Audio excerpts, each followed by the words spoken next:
था अपनी बुक में और नोट। ये पार्ट मैंने आपको समझाया था, पार्ट 13, और जो कि विलोम शब्द था, इसलिए हमने सारी रीडिंग की थी। और इसके बाद हमने इसकी जो एक्सरसाइज थी वो भी हमने कंप्लीट कर ली थी।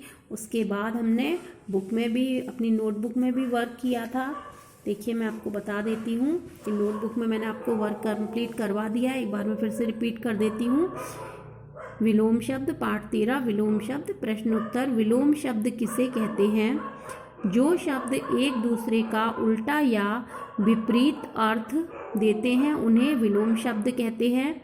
जैसे अमीर, गरीब, आगे का, पीछे आदि। विलोम शब्दों को अन्य किस नाम से जानते हैं?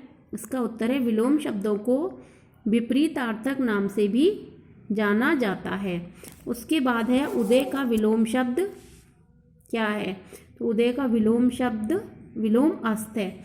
उसके बाद मैंने आपको ये कुछ विलोम शब्द दिए थे, ठीक है। निम्न शब्दों के विलोम शब्द लिखो, ये आपका होमवर्क था और आई होप कि आपने कंप्लीट कर लिया होगा। अब हम इसका नेक्स्ट चैप्टर, जो अगला पार्ट है वो पढ़ेंगे, पार्ट 14, जो कि पर्यायवाची शब्द हैं। तो सभी बच्चे अपनी बुक को ओपन करेंगे। ये हमारे पर्यायवाची शब्द, ठीक है। पर्यायवाची शब्द यानी कि एक शब्दों के और क्या क्या नाम होते हैं और किन नामों से उन्हें जाना जाता है, वो ये इस पाठ में बताया गया है। तो चलिए हम इसकी रीडिंग स्टार्ट करते हैं।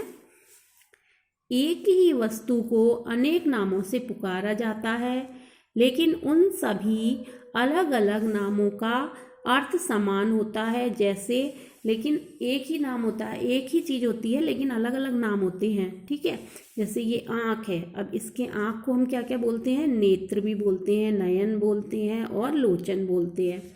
इसी तरीके से गणेश जी हैं, गणेश जी को हम क्या क्या बोलते हैं? गजानन, गणपति, लंबोदर, गणेश।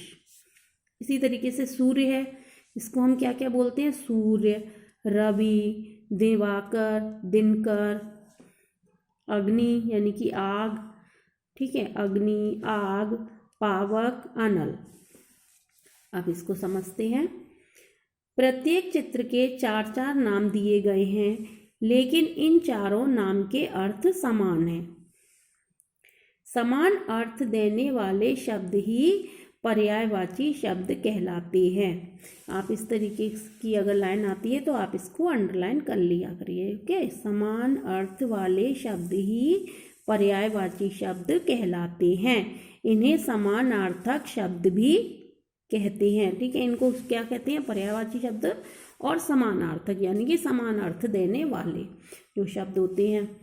समान अर्थ देने वाले शब्दों को पर्यायवाची शब्द कहते हैं। समान अर्थ देने वाले शब्दों को पर्यायवाची शब्द कहते हैं। अब देखिए यहाँ पर कुछ शब्द दिए हुए हैं, इनको आपको याद करना है। एक ही शब्द के यहाँ 3-3 पर्यायवाची हैं, तो ये सारे आपको याद करने हैं। जैसे कि औरत का महिला, नारी, स्त्री, दूध, दुग्ध, क्षीर, गौरस, राक्षस का दानव, दैत्य, निशाचर। तो ये सभी आपको याद करने हैं। उसके बाद है इसमें पाठ का सारांश, छोटा सा ही पाठ है, ज़्यादा बड़ा नहीं है, लेकिन इससे आपको याद करना पड़ेगा। ये अगर अभी आप अच्छे से इसको याद कर लोगे तो आपके आगे क्लास में भी ये बहुत काम आएंगे, इसलिए सभी बच्चे इनको अच्छी तरीके से याद कर लें। अब हम पाठ का सारांश देख लेते हैं। समान अर्थ देने वाले शब्द पर्यायवाची शब्द कहलाते हैं। पर्यायवाची शब्दों को समानार्थी शब्द भी कहते हैं। कभी कभी एक ही वस्तुओं को अनेक नामों से पुकारा जाता है।